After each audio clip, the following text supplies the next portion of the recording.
আমার জানা মতে ফুচকা কেউ পছন্দ করে না এমন মেয়ে মানুষ খুব কমই আছে। ফুচকা মানেই হচ্ছে মেয়েদের দুর্বলতা। ফুচকাটা আমি খুবই বেশি পছন্দ করি। যেখানেই আমি ফুচকা দেখি না কেন আমার মনে হয় ফুচকা আমাকে তখনই খেতে হবে। কেমন আছেন সবাই? আশা করছি সবাই ভালো আছেন। আমিও অনেক বেশি ভালো আছি। তো এতক্ষণই আপনারা বুঝতেই পেরে গেছেন আজকে আমি আপনাদের সামনে কিসের ভিডিও নিয়ে হাজির হয়ে গেছি। আমরা সবাই মিলে ফুচকার দোকানে ফুচকা খাওয়ার জন্য সবাই চলে গেলাম। আমার মেন উদ্দেশ্যই ছিল প্রিয়াঙ্কাকে ফুচকা খাওয়ানো। কারণ একদিন রবিবারে গির্জা থেকে বের হয়ে আমি প্রিয়াঙ্কাদের বাসায় গেলাম। হঠাৎ করে প্রিয়াঙ্কাদের বাসায় আমি গিয়েছিলাম। যেহেতু রবিবার দিন ছিল তাই চিন্তা করলাম গির্জা থেকে বের হয়ে আমি একটু প্রিয়াঙ্কাদের বাসা থেকে ঘুরে আসি। তো প্রিয়াঙ্কাদের বাসায় যাওয়ার পরে দেখলাম ওই দিন প্রিয়াঙ্কার জন্মদিন ছিল। ওই দিন আমি প্রিয়াঙ্কার জন্মদিনে গিয়েছি এবং একদমই ঘরোয়াভাবে আয়োজনটা করা হয়েছে। তো আমি যাওয়ার পরে আন্টি আর আমাকে বাসায় আসতে দিল না। বলেছে তুমি যেহেতু এসেই পড়েছ আর আমরাও একদম ঘরোয়াভাবে আয়োজন করেছি তো জন্মদিনটা উদযাপন করেই যাও। তো আন্টির কথাও আমি তখন আর ফেলতে পারলাম না।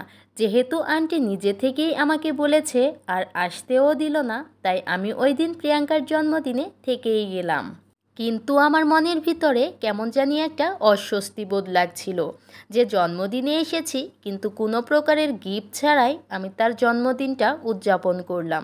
তো তখনই আমি মনে মনে চিন্তা করলাম প্রিয়াঙ্কা তো আবার ফুচকা খেতে খুব বেশি পছন্দ করে। তো একদিন প্রিয়াঙ্কাকে না জানিয়েই প্রিয়াঙ্কাকে আমি ফুচকা খাওয়ানোর জন্য নিয়ে যাব। প্রিয়াঙ্কার জন্মদিনের দিন প্রিয়াঙ্কাদের বাসায় খাওয়া দাওয়া করে আমি আর আমার মেয়ে বাসায় চলে আসলাম।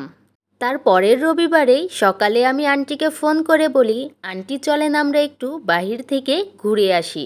অনেক দিন তো বাচ্চাদের নিয়ে কোথাও যাওয়া হয় না। তো আমরা সবাই মিলে ঘুরতে গেলে আমাদের সবারই একটু বেশি ভালো লাগবে। আন্টিকে বলার পরে আন্টিও বলেছে আচ্ছা ঠিক আছে, তুমি কখন যাবে টাইমটা আমাকে জানিয়ে দিও।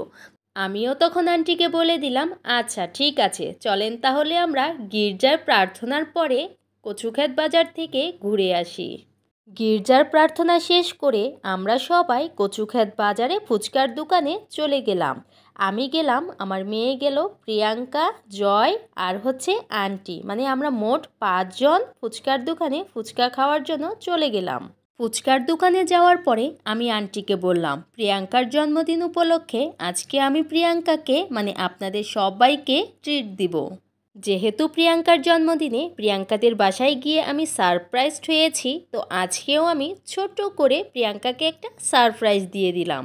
প্রিয়াঙ্কা তো মহা খুশি, কারণ প্রিয়াঙ্কাও আমার মতো ফুচকা খেতে খুব বেশি পছন্দ করে। এত সব কথা বলতে বলতে এদিকে ফুচকা মামাও তার ফুচকাগুলো একদম রেডি করে আমাদের সামনে নিয়ে চলে আসলো। প্রিয়াঙ্কা যেহেতু একটু ঝাল খেতে বেশি পছন্দ করে তাই প্রিয়াঙ্কার ফুচকার প্লেটে একটু ঝালের পরিমাণটা বেশি দেওয়া হয়েছে। আমি আবার এত ঝাল খেতে পারি না তাই আমার প্লেটে ঝালের পরিমাণটা একদমই কম ছিল।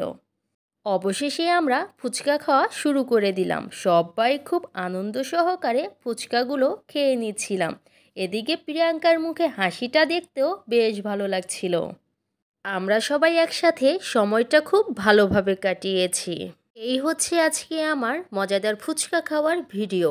তো আমার এই ভিডিওটা আজকে আপনাদের সবার কাছে কেমন লেগেছে অবশ্যই সবাই কমেন্টস করে জানাবেন। আর এতক্ষণ সময় যারা ধৈর্য সহকারে আমার সম্পূর্ণ ভিডিও দেখেছেন সবাইকে অসংখ্য ধন্যবাদ। সবাই ভালো থাকবেন, সুস্থ থাকবেন। আজকের মতো টাটা।